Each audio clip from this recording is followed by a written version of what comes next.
Bruxelles, 1990. Un meurtre mystérieux a lieu. Il existe un scénario possible. Une équipe d'agents secrets s'est rapprochée de sa cible, l'un des experts en armement de Saddam Hussein, Gerald Bull. Dans ce type d'opération, les agents choisissent d'abord l'endroit idéal pour un assassinat, puis la meilleure façon de le faire. Ensuite, ils surveillent la cible de près et s'assurent de pouvoir facilement prendre la fuite. Voici les principaux suspects de ce meurtre de haut vol. Le Mossad, la CIA et le MI6. Ils voulaient tous sa peau, ne restait plus qu'à savoir qui serait le premier. Aujourd'hui, et pour la première fois, d'anciens agents du Mossad et de la CIA examinent la tactique et la technologie utilisée au cours de cet assassinat. C'est une technique d'assassinat rapide et sans douleur. Leur mission, faire la lumière sur un mystère resté irrésolu jusqu'à aujourd'hui. Qui a tué Gerald Bull?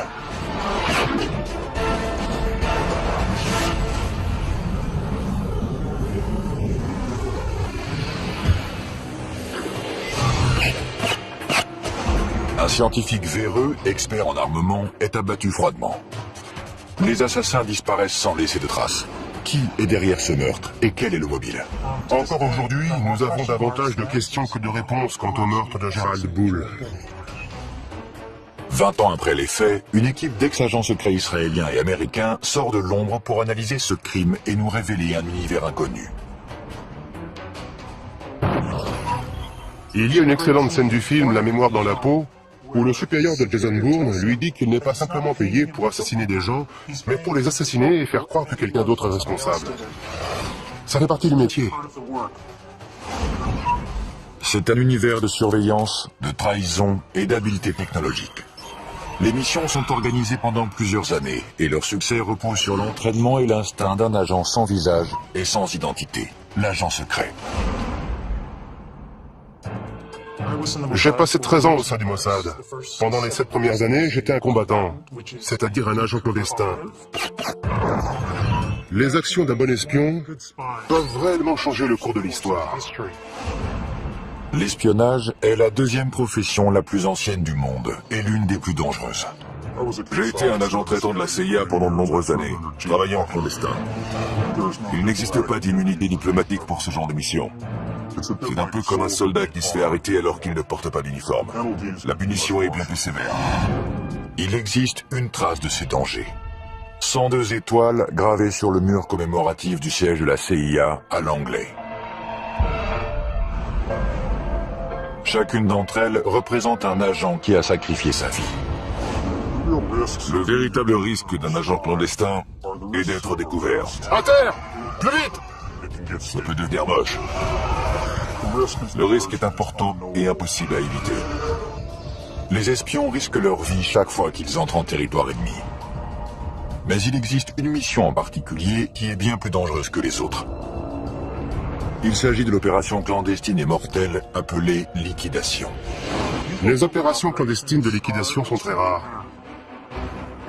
Au cours d'une de ces opérations, dont la cible était un leader terroriste, j'ai été chargé de poser un engin explosif sur le ferry dans lequel il voyageait.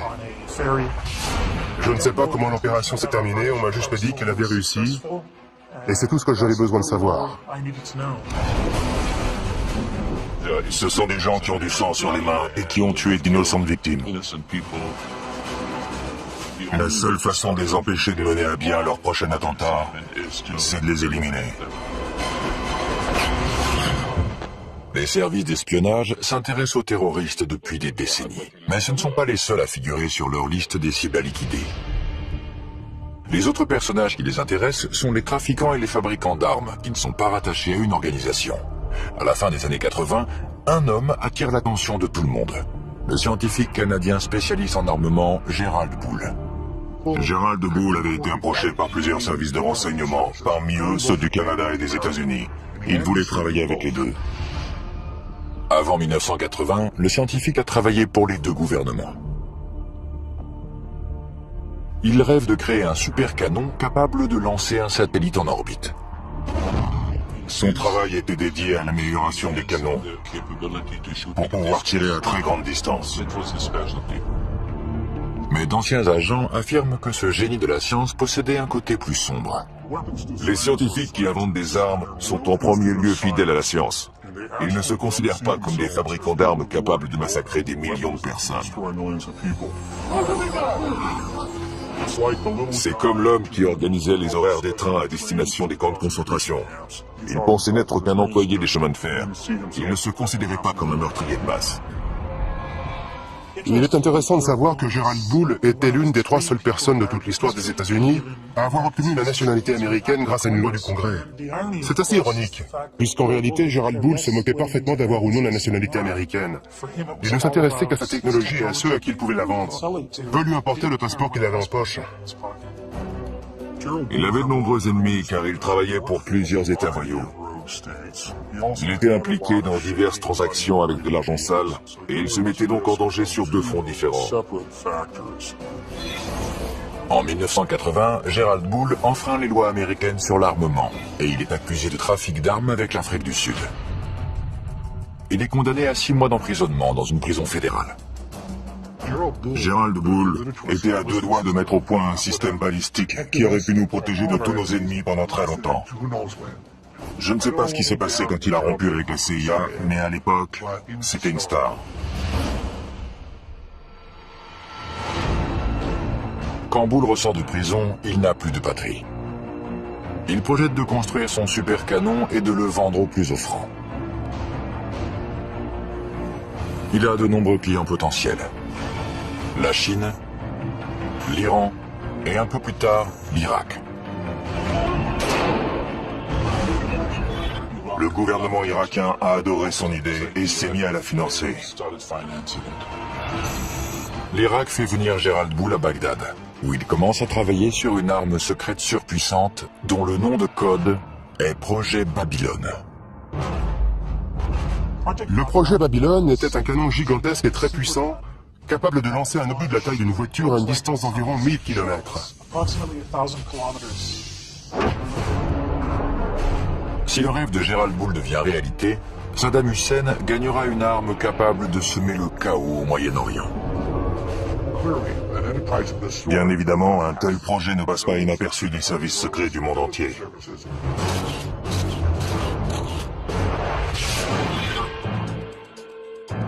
La nouvelle du projet Babylone se répand au sein des différents services de renseignement de la planète, y compris les services secrets israéliens, le Mossad.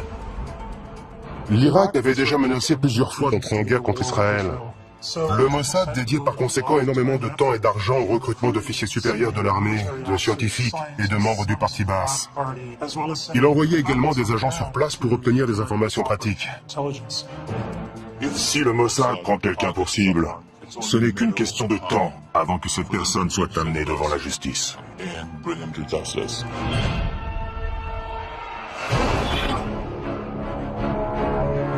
En Irak, Gerald Bull est très bien protégé. Chaque jour, l'étape finale de la construction de son super canon se rapproche.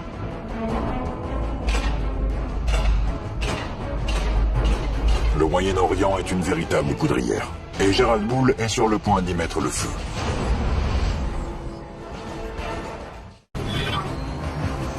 Irak, 1989. Le scientifique Gerald Bull, spécialiste en armement, travaille d'arrache-pied à son chef-d'œuvre. Un super canon de 156 mètres de long, capable de semer le chaos au Moyen-Orient. Il s'est mis à travailler au service de Saddam Hussein, qui a déjà plusieurs armes de destruction massive et qui finance la fabrication de son canon. Cette arme aurait fourni une meilleure précision aux munitions. Bull était en train de rendre l'armée irakienne plus puissante. Nous ne disposions que de très peu de renseignements sur l'avancée des travaux sur ce super canon. Nous n'avions pas les agents nécessaires sur place. Cependant, il semble que le développement de la nouvelle arme de Gerald Bull soit surveillé de près par le Mossad, le service de renseignement israélien. Les informations recueillies par le Mossad concernant ce projet venaient de sources diverses. Certains renseignements étaient d'origine humaine et venaient de personnes haut placées dans le régime irakien qui avaient été recrutés et fournissaient des informations à des agents traitants du Mossad. Ce n'est plus le cas aujourd'hui avec les terroristes actuels, mais à l'époque, les Irakiens étaient encore sensibles aux méthodes de recrutement traditionnelles qui sont utilisées depuis que l'espionnage existe. Le ROHUM, ou le renseignement d'origine humaine, est l'art de recueillir des informations par le biais d'entretiens, d'interrogatoires, de corruption et de chantage. Si vous révélez des informations secrètes, nous mettons ces informations sous surveillance et en échange, vous recevez une somme d'argent considérable, à la condition que vous fournissiez un produit de grande valeur.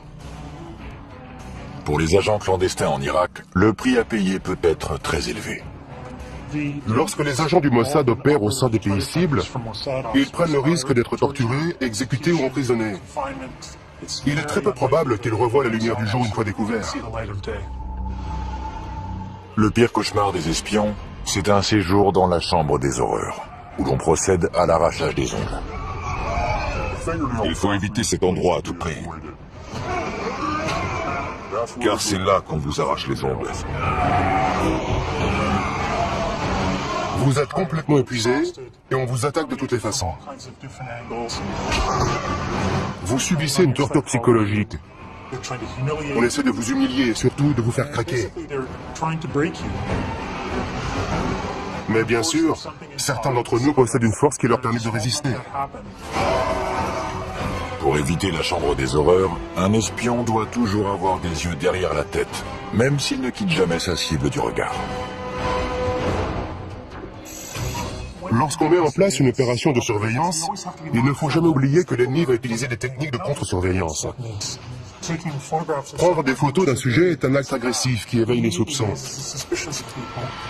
Une grande partie de notre information est dédiée à la photographie clandestine.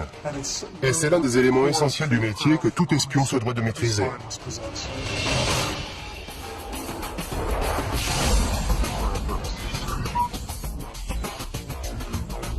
Michael Ross et Ishmael Jones, anciens agents des services secrets, nous présentent la technologie qui sert à la surveillance photographique. Ceci est un étui à lunettes.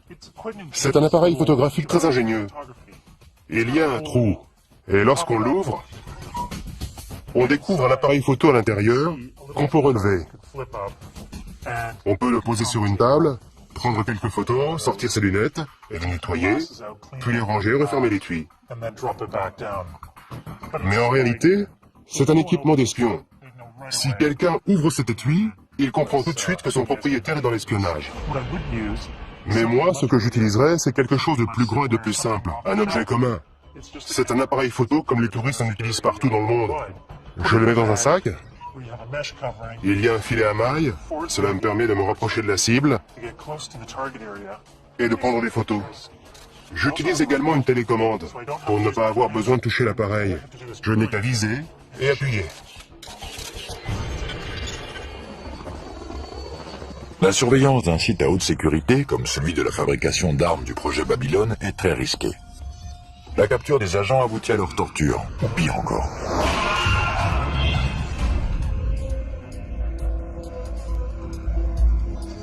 Il ne faut pas qu'on puisse nous repérer en train de prendre des photos depuis un véhicule. C'est tellement facile de se faire tuer dans un pays cible.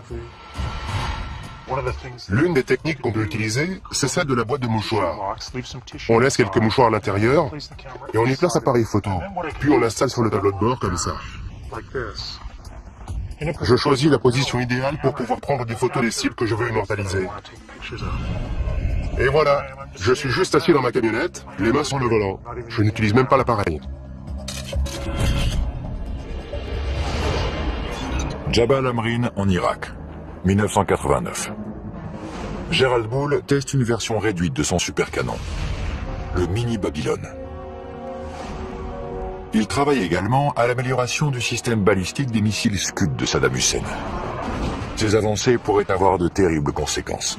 Sa mission consistait à fabriquer des obus et des bombes qui transporteraient des armes chimiques et biologiques. Leurs effets auraient été catastrophiques. Pendant ce temps-là, le canon Babylone de 156 mètres de long en est encore au stade du balbutiement. Le nom de code du projet est PC2, pour complexe chimique numéro 2.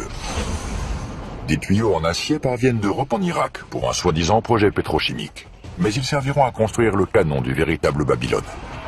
Au cas où Israël considérait ce super canon comme une menace potentielle, l'une des solutions consisterait à bombarder le site. Mais la géopolitique de la région rend cette option extrêmement risquée.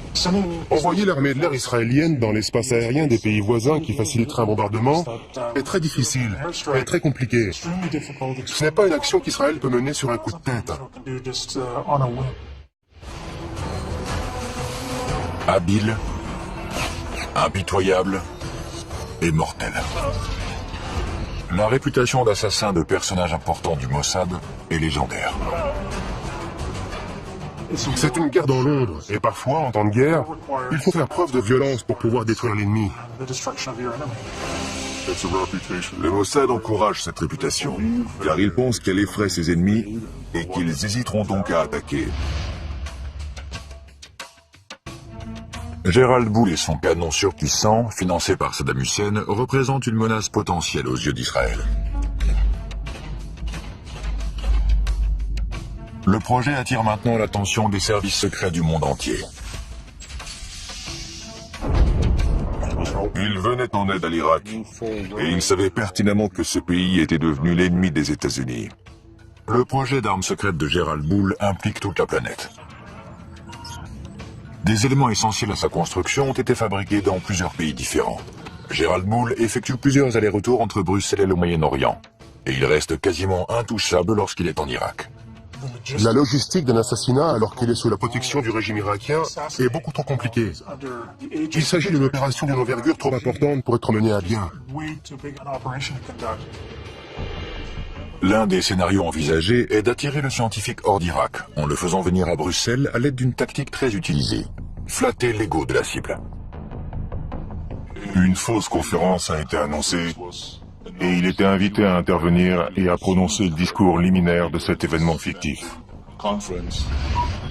Les services de renseignement ont les moyens d'organiser une conférence, de faire venir des participants, financer l'événement et inviter la cible à y participer en flattant sa vanité.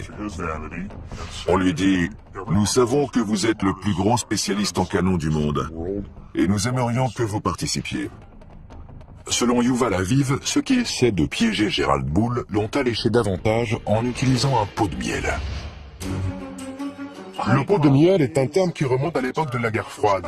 Le pot de miel, c'est une femme qui était probablement chargée de l'attirer hors d'Irak jusqu'en Europe. Il s'agissait certainement d'une jeune journaliste. Dans le cas de Gérald Boul, je ne suis pas certain qu'il y eut un pot de miel. Je pense qu'il voyageait régulièrement en Europe, puisque c'est là qu'il conduisait ses affaires.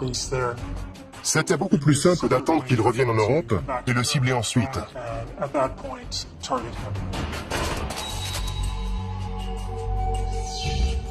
Que ce soit pour assister à une conférence fictive, pour retrouver une femme séduisante ou tout simplement pour gérer ses affaires, Gérald Boul rentre chez lui à Bruxelles.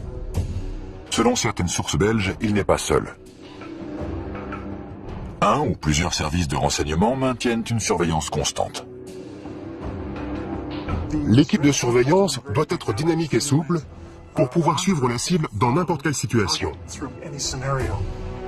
Le plus important, c'est d'être capable de découvrir où le sujet habite, quelles sont ses habitudes et quels endroits il fréquente. En 1990, la technologie n'était pas aussi développée qu'aujourd'hui. Il y avait certainement des agents qui le surveillaient directement en le suivant et en essayant de maintenir autant de distance possible entre eux pour éviter d'être repérés. Si un agent est découvert pendant une opération de surveillance, c'est toute la mission qui est compromise. Maintenir une bonne couverture, c'est la seule protection efficace pour les agents qui opèrent au sein de pays ennemis. Ce ne sont ni les armes, ni la maîtrise des arts martiaux qui vous protègent dans cette situation, mais bel et bien votre couverture. La couverture des agents à Bruxelles devient capitale. Une identification photographique et surtout une identification fiable de la cible à éliminer est essentielle, car l'histoire regorge de victimes innocentes qui se sont fait liquider par erreur. Il faut prendre des clichés à différents moments de la journée et sous différents angles pour que l'assassin dispose d'une série complète de photographies à étudier afin que l'identification soit parfaite. Garder l'œil sur le scientifique est loin d'être un jeu d'enfant. Certains pensent même que les agents qui l'observent sont surveillés à leur tour. Je suis persuadé que ceux qui l'ont assassiné étaient surveillés de près par d'autres agents. Une couverture décelée peut faire s'effondrer une mission comme un château de cartes. Les agents doivent avoir l'art de se fondre dans le paysage et s'assurer de ne pas dévoiler leur équipement.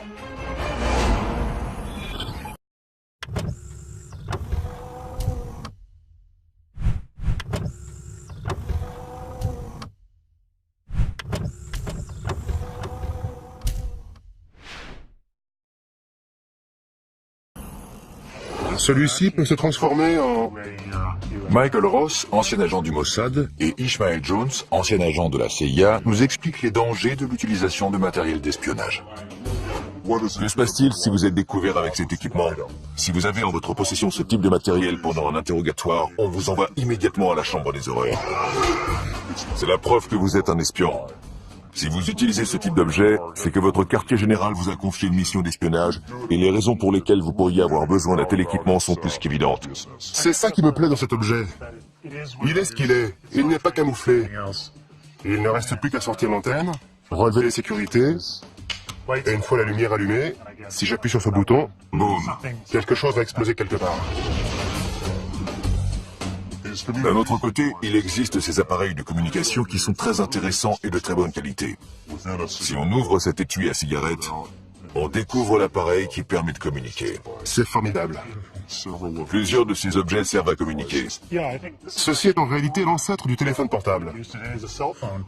Ce côté devient un micro, une fois retourné et mis en contact avec l'intérieur. On sort l'antenne et on peut communiquer. Mais le problème, comme souvent, c'est que même refermé, on peut voir que ce n'est pas un simple stylo, mais qu'il s'agit d'un appareil de communication. J'imagine déjà les interrogateurs en train de démonter. Ouais. Et de disposer toutes les pièces sur une table. La première chose qu'ils font une fois qu'ils vous ont attaché à une chaise, c'est de fouiller tous vos vêtements et vos affaires et de démonter tout ce qu'ils trouvent. On peut inventer des cachettes très ingénieuses, mais ils les découvrent toujours très rapidement. Règle numéro 1 de l'espionnage, ne pas être pris. Règle numéro 2, le moindre petit détail peut signer votre arrêt de mort. La préparation des agents du Mossad est un rituel consistant à passer soigneusement en revue chaque objet, chaque vêtement et chaque accessoire qu'ils vont emmener. On peut monter une opération gigantesque, mais si un de nos vêtements porte une étiquette fabriquée en Israël, tout s'effondre comme un château de cartes.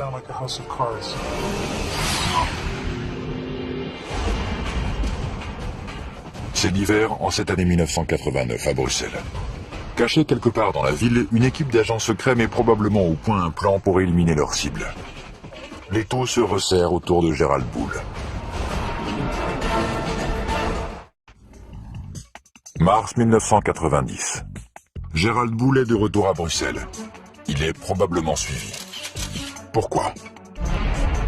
À cause du programme de développement de missiles de Saddam Hussein et d'un super canon top secret dont le nom de code est Projet Babylone. Il s'agit d'une arme dont la portée devrait atteindre 1000 km. Le rayon qu'il traçait depuis Bagdad couvrait la totalité du Moyen-Orient. C'était l'arme et l'engin balistique les plus incroyables qui aient jamais existé. À quelques mois de l'invasion du Koweït, la machine de guerre irakienne se met en marche. La version miniature du super canon de Gerald Bull, le mini Babylone, a déjà été testée. À ce moment-là, tous les services de renseignement du monde sont au courant de ce qui se passe et le surveillent de très près. L'un des partis qui souhaite ardemment qu'Hussein n'ait jamais ce canon sont les Iraniens. En plus des Iraniens, le Mossad est de la partie. La CIA également, puisqu'elle sait exactement de quoi Gerald Bull est capable. Il a travaillé pour eux auparavant. Une série d'avertissements tente de convaincre le scientifique de cesser immédiatement son travail sur le projet Babylone. Gerald Bull pense que des cambrioleurs se sont introduits plusieurs fois chez lui. Ces cambriolages envoient un message très clair. Laissez tomber le projet Babylone, sinon... Un autre scénario possible est une tentative audacieuse de la part des agents secrets pour garder un œil sur les communications de Gerald Bull, en utilisant le ROM, ou renseignement d'origine électromagnétique. Il s'agit de l'interception de tout type de communication utilisant les ondes. Les conversations téléphoniques, les fax ou les téléx. En résumé, tout ce qui peut être envoyé électroniquement est la cible du ROM. La CIA utilise depuis très longtemps ce type d'opération technique, qui consiste à installer des micros, des dispositifs d'écoute et de surveillance d'appels téléphoniques.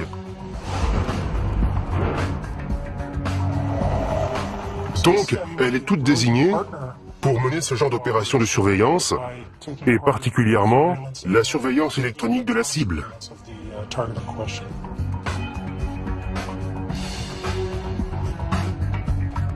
L'écoute électronique est une compétence qui s'acquiert après des années de formation. L'ancien agent de la CIA Ishmael Jones nous dévoile l'univers des micros et des transmetteurs cachés. Ces appareils de surveillance électronique permettent d'en apprendre davantage sur les cibles. On a placé des dispositifs datant de la guerre froide dans certains objets de cette pièce. Dans ce téléphone, par exemple. Voici l'appareil d'écoute. Il n'espionne pas la ligne téléphonique, mais écoute les bruits de la pièce en général, et bien entendu les conversations téléphoniques également.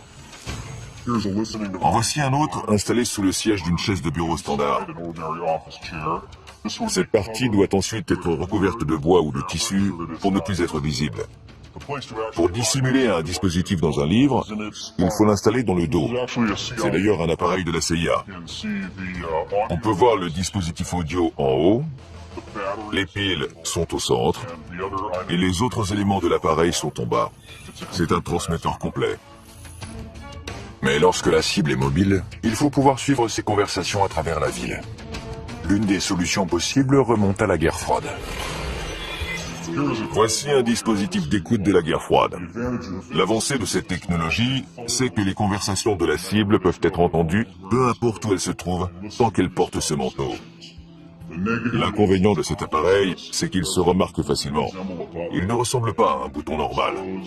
La cible peut s'en rendre compte et elle redoublerait alors de méfiance. Entrer par effraction dans l'appartement d'une cible importante comme Gerald Bull peut compromettre l'opération tout entière. On va devoir entrer par effraction, ou si possible avoir un rendez-vous sous de faux prétextes. Il faut alors réfléchir très vite à l'endroit où placer le micro. Le mieux est de disposer d'un mur commun tout à côté de la cible. On peut percer un trou dans le mur et y installer un dispositif audio ou vidéo. C'est une technique beaucoup plus intéressante. C'est plus simple d'avoir un appartement à soi pour y travailler. À Bruxelles, Gerald Bull est surveillé de près par une organisation sans visage et sans nom. Il reçoit un ultime avertissement. Cessez votre travail sur le projet Babylone. Mais il choisit d'ignorer la menace. La mission qui tente d'éviter la construction du supercanon de Saddam Hussein passe à la vitesse supérieure.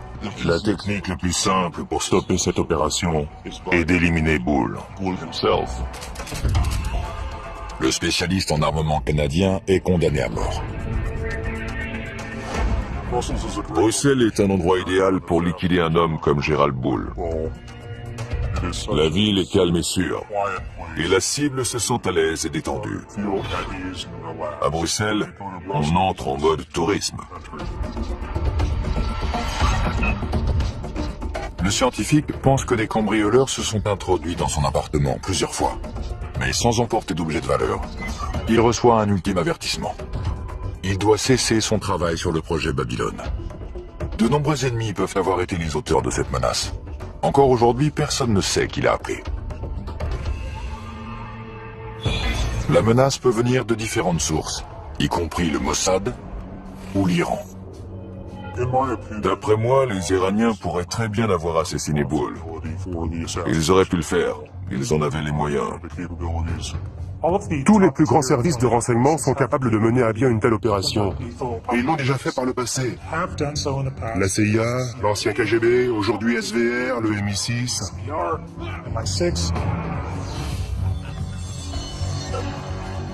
Qui était capable d'assassiner Gerald Bull? Tout d'abord le Mossad, puis le MI6. Les services secrets britanniques, le MI6, auraient utilisé des membres des forces spéciales, le SAS, pour retrouver des agents d'Al-Qaïda. Leur devise est « Qui ose gagne ». Ils sont très efficaces et professionnels. Ils utilisent certaines des techniques et certains équipements que les Israéliens et le KGB emploient. Ils font sans aucun doute partie des meilleurs. Le Mossad possède sa propre branche de liquidation, le Kidon. Le mot Kidon peut signifier, selon le contexte, javelot ou baïonnette. C'est une sous-division du Mossad chargée de la surveillance de cibles terroristes et d'opérations clandestines d'assassinat. Si cela s'avère nécessaire. Si le Kidon est après vous, ils vont vous avoir. Il n'y a aucun endroit sur Terre où leur échapper. Vos jours sont comptés.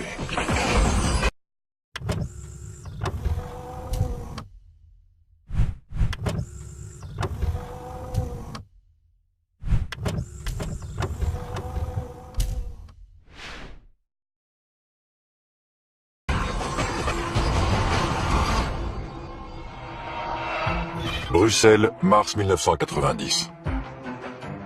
Le refuge est un élément déterminant dans une mission d'espionnage. L'attente dans un refuge avant le début de la mission, c'est un moment extrêmement stressant. Chaque fois qu'on entend une sirène dehors, on pense que c'est pour soi. Les refuges des espions sont un peu comme des ports en pleine tempête. Ce sont des appartements loués sous de faux noms, avec des informations différentes. Tous les services secrets les utilisent pour se protéger du monde extérieur. Ce sont des endroits où les agents peuvent se réunir, étudier les plans, analyser les opérations et en discuter, faire des débriefings. Au cours des heures qui précèdent une mission, l'équipe examine chaque détail de l'opération. La tactique peut varier, mais une équipe de liquidation standard est composée de plusieurs agents. Le leader est responsable de la sécurité et de la surveillance constante de la cible. Le chauffeur est chargé d'amener l'équipe dans la zone d'action et de l'en extraire. Et le tueur, ou les tueurs, effectuent l'exécution. Un autre élément clé d'une opération secrète de liquidation est le choix de l'arme. Les autres services de renseignement utilisent des armes plus lourdes, c'est-à-dire des gros calibres.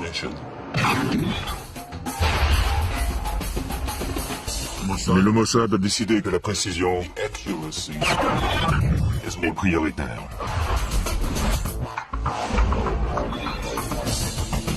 Nous sommes au stand de tir d'Angeles. L'ancien agent du Mossad Michael Ross et le spécialiste en armes à feu Mike Cristano procèdent à une analyse balistique d'un assassinat. La première marque est celle du tir du 9 mm. Elle a traversé le gel de part en part. Ce type d'arme laisse de sacrés dégâts, sans parler de risquer de tuer un passant innocent qui se tient derrière. Le gel balistique a la même densité que les tissus musculaires humains semi-tendus. Il permet de fixer l'empreinte balistique d'une arme. Le calibre 22 est plus intéressant, car il fait ce qu'un assassin veut, c'est-à-dire pénétrer, pas trop profondément, et exercer toute son énergie dans le corps, le crâne, ou n'importe quel autre endroit atteint. Son énergie n'est pas projetée vers l'extérieur en laissant d'énormes dégâts, quelque chose de très visible. Lorsqu'il s'agit de liquider une cible, il vaut mieux choisir la discrétion.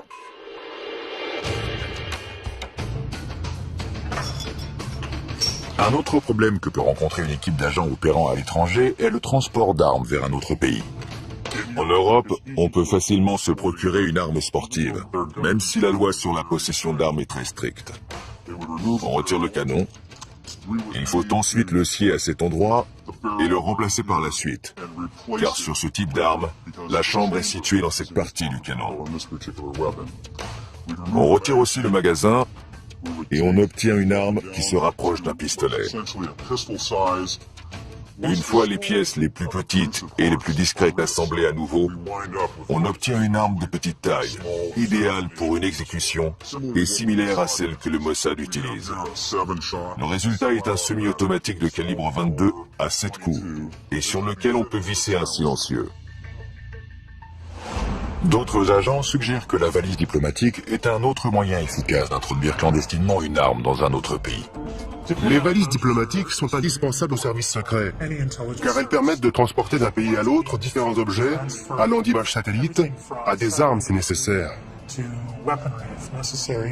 C'est une méthode sûre et efficace qui permet de déplacer des objets importants et de déjouer le contre-espionnage. L'arme, les agents et le plan sont prêts. L'équipe de liquidation d'origine inconnue se poste à proximité de l'appartement de Gerald Bull. Mais il reste encore un problème. Les autres services de renseignement qui pourraient surveiller la cible doivent être éloignés, mais sans recourir à la violence. On n'a pas un permis de tuer, comme James Bond, qui autorise à décider soi-même qui on peut liquider. On est uniquement autorisé à éliminer la cible identifiée au cours de la mission. Impossible d'ajouter quelqu'un d'autre à la liste. On ne peut pas tuer n'importe qui. Hors de question.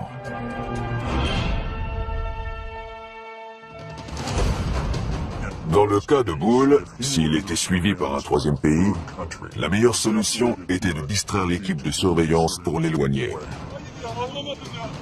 Au cours d'une opération clandestine de liquidation, l'équipe peut utiliser un appât pour créer une distraction. L'équipe se met en position pour passer à l'étape finale de sa mission, l'exécution de Gerald Bull.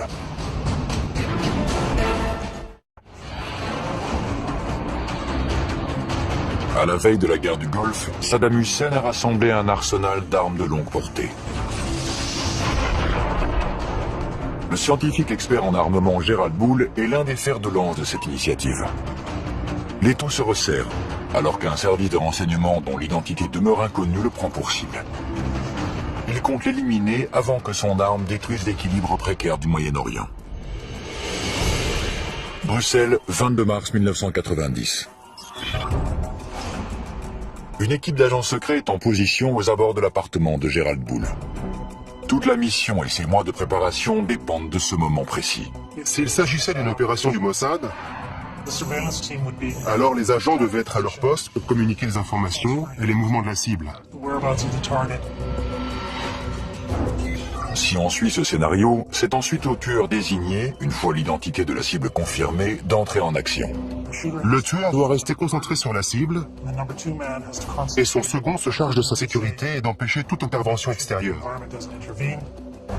Le leader de l'équipe déployée est responsable de leur sécurité lors de l'extraction. En dernier moment, lorsque tout est en place et que tout le monde est prêt, l'équipe entre en action et procède à l'exécution.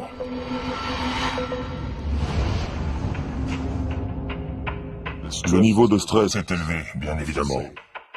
On entend le bruit d'une clé qu'on glisse dans la serrure, puis la porte qui s'ouvre, et on prie pour que ce soit notre cible et non quelqu'un d'autre. Puis la cible se trouve juste devant nous, et c'est là qu'il faut vous en occuper. Et avant que la cible meure, on s'assure qu'elle sait pourquoi on est là. On lui pose la question, vous savez pourquoi je suis là? Et on peut voir sa peur sur son visage, car elle sait pourquoi on est là.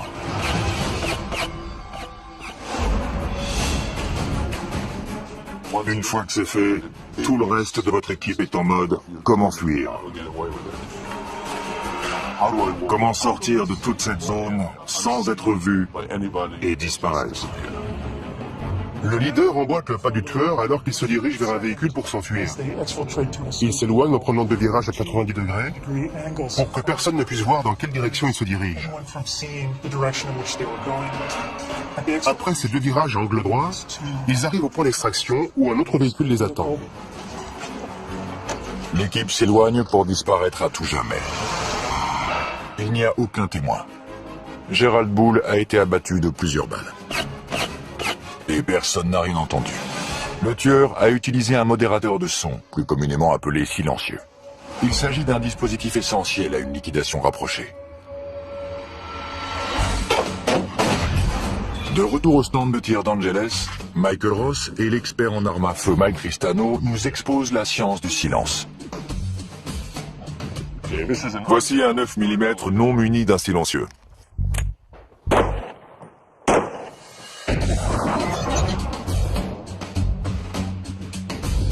On ne peut pas dire que ce soit une arme silencieuse. Non, absolument pas.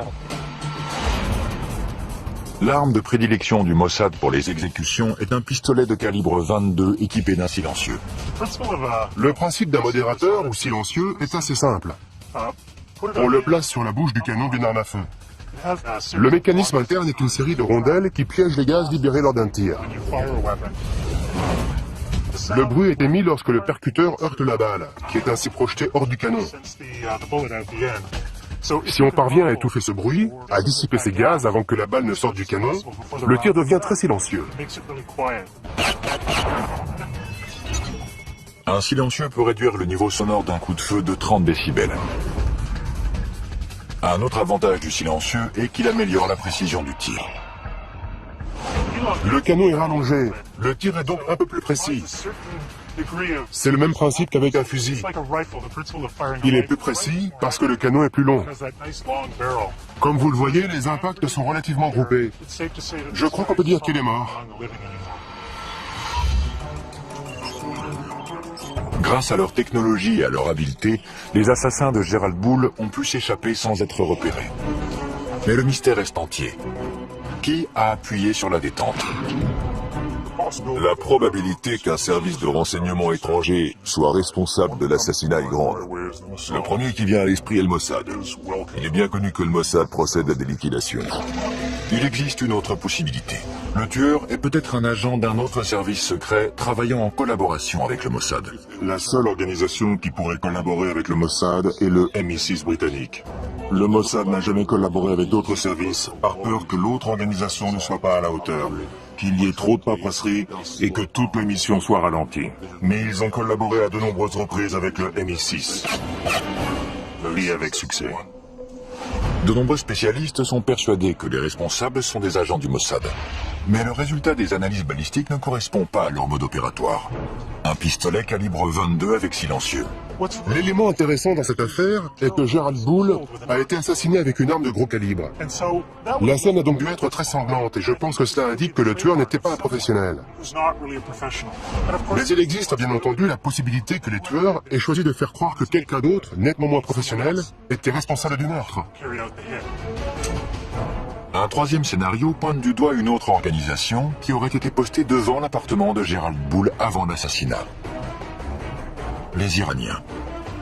Les Iraniens figurent en bonne place sur la liste des suspects potentiels, au vu du simple fait que toute arme développée par l'Irak pourrait être utilisée contre eux. L'Iran a des agents, mais ceux-ci ne maîtrisent pas la sophistication déployée dans cette liquidation. La CIA est un autre suspect potentiel de l'assassinat de Gerald Bull. Gerald Bull constituait une menace suprême. Et je pense que l'agence aurait fait appel à un allié qui utilisait des méthodes de liquidation.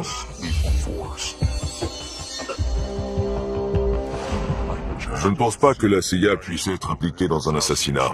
Mais il est possible que l'un de ses responsables ait mentionné que Gerald Bull était un problème et qu'il faudrait qu'il soit éliminé.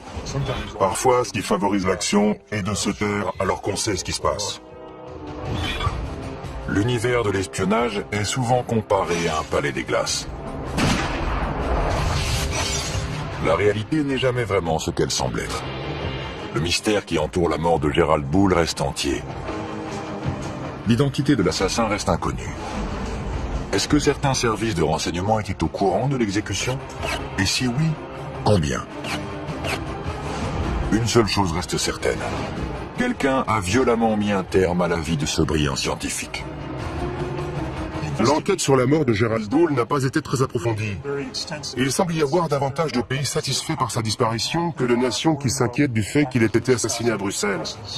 L'exécution de Gerald Bull a été un grand succès, car lorsqu'il est mort, le projet du canon est mort avec lui.